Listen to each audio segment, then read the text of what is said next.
I lift mine eyes to the hills from which cometh my help. My help comes from the Lord that made the heavens and even the earth. Welcome to this Monday morning's devotion. As always, it's my hope, my trust, and even my prayer that whoever you are, wherever you are, you might be blessed by this word of devotion, even from the Lord. Our devotion comes to us out of Joshua chapter number 3 and the verses 16. Now, I'm alluding to and kind of highlighting a sermon or two sermons that we preach on Sunday. If you want to catch the full sermon, go to Facebook Live, YouTube Live, and our website, and you kind of pick up on the whole thing. I want to talk to you about transition. And I want to pivot from a verse that's found in Joshua chapter number 3, verse number 16. And Joshua is the book of transition. Here's what the Bible says in the NIV translation. The water from upstream stopped flowing. It piled up in a heap a great distance away at a town called Adam or Adam in the vicinity of Zarethan. While the water flowing down the sea of Arabah, that is the Dead Sea, was completely cut off. So the people crossed over the opposite of Jericho. You see, and if I had a thought for you today, I would call this like step in it, like step in it. God told the priest that as soon as your feet touch the water, as soon as you step in it, the water gonna roll. Jordan is going to roll. It's gonna roll back, and then Jordan is gonna roll forward.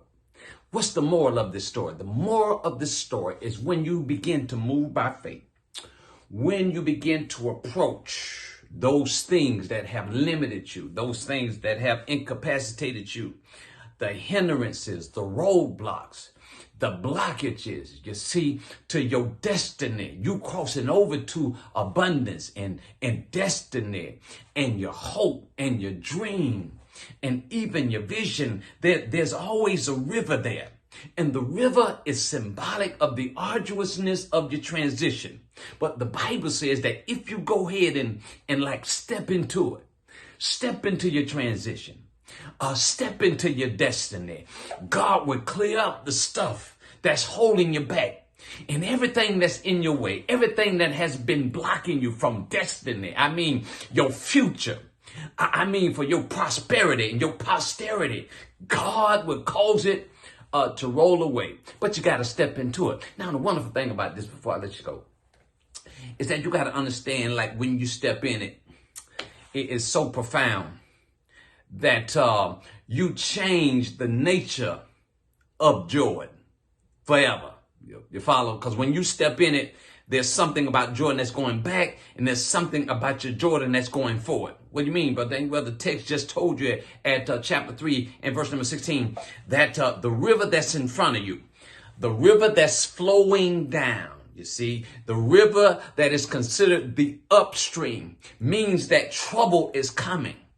That water is coming, that consequences, you see, ramifications are flowing down from the upstream. Understand what I'm saying? God knows how to, when you move by faith, God knows how to push the stuff back. You see, God knows how to stay consequences. God knows how to stay what the enemy had in store for you. God knows how to stay, every weapon that is formed against you, it shall not prosper.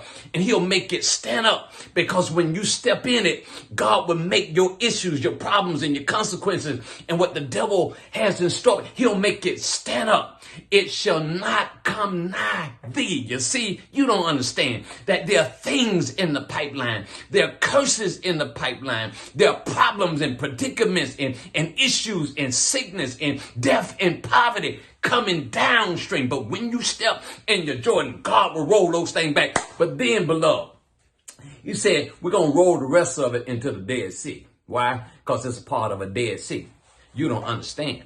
There's some things that have already flowed your way. There's river that's already come your way. You've been through some things. Some things have been through you. You see, there's a history that you have. There are mistakes that have been made. There's sin that has occurred in your life, and you've been bruised and battered, and you've been kicked to the curb. You've been marked. There's some seed. There's some trouble that you've already seen. And then sometimes we are impacted by the trouble that I ain't got all day. We're impacted by the trouble that we've seen, by the consequences, by the things done, the things said, the lies told. Understand what I'm saying? By the stabs in the back. He said, don't worry about that either, because I'm going to roll that forward. It's going to end up in a dead place, because why?